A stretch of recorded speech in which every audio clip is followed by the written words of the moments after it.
Përshëndetje nga Sekrete Shqip. Në vitin 1971, një burr që përdori emrin DB Cooper hipi në një avion në SHB. Ai duke i qetë, i rregullt dhe askush nuk dyshoi asgjë. Pak minuta pas ngritjes, ai i dorëzoi stjuardesës një shënim. Kam një bombë.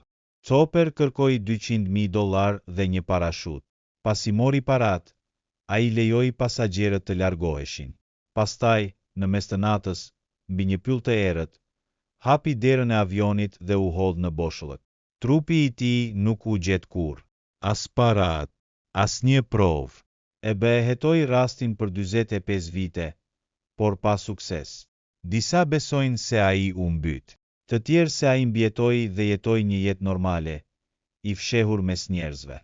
Deri sot, DB Cooper mbetet i vetmi person në histori që rrëmbeu një avion dhe u zhduk pa lënë gjurmë.